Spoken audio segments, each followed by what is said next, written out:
আসসালামু আলাইকুম। আশা করছি সবাই ভালো আছো। তো এই তো বাসায় আজ হচ্ছে চালতার আচার বানালাম। তো আচারটা কিভাবে বানালাম সেটা একটু শেয়ার করছি আর কি। তো এই তো চালতাগুলোকে কেটে মানে ধুয়ে পরিষ্কার করে নিয়ে এখন লবণ পানিতে ভাপিয়ে নিচ্ছি আর কি। তো ভাপিয়ে নিলে এটা যে আচার বানানোর সময় যে একটা কষ থাকে সেই কষটা চলে যায়। তো পানিগুলো ছেঁকে তারপরে এই তো তো ভালোভাবে গরম করে আর মাঝে চিনি আর গুড় দিলাম আর কি।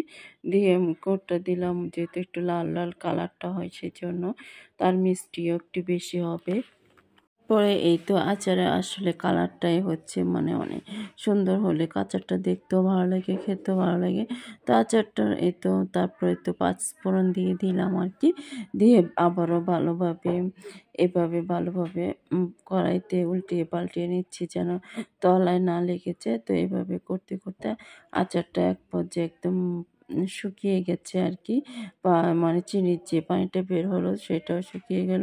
তো এই তো আচারটা হয়ে গেছে 2-3 দিন এভাবে একটা বাটিতে তুলে রেখে দিলে মিষ্টিটা ভিতরে চলে আসবে আর কি। তো তখন আচারটা মোলায়েম হবে, খেতেও ভালো লাগবে। আচার যেদিন দেয় সেদিন খেতে ভালো লাগে না, 2-1 দিন পরে আচারটা খেতে কিন্তু ভালো লাগে। তারপরে এই তো বাসায় তো সব রান্না শেষ। তো এখন পোশাক রান্না।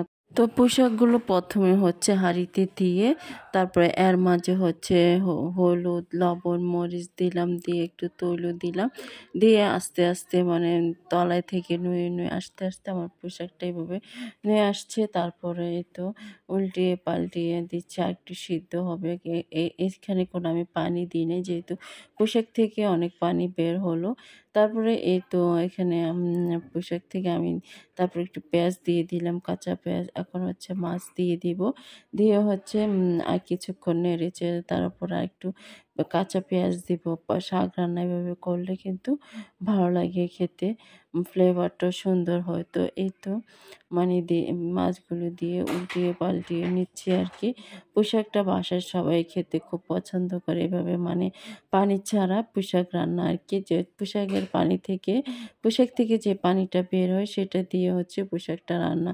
এভাবে শাক রান্না করে দেখবেন, মানে খেতে কিন্তু খুব ভালো লাগে, টেস্ট অন্যরকম হয়। শাক রান্নাতে কোনো পানি ব্যবহার না করলে শাকের যে পানিটা থাকে সেটা দিয়ে শাকটা রান্না করা, কিন্তু এই শাকটা দিয়ে অনেকগুলো ভাত খাওয়া যায় আমার মতে। আমার কাছে অনেক ভালো লাগে। তো আজ এই পর্যন্ত, আল্লাহ হাফিজ।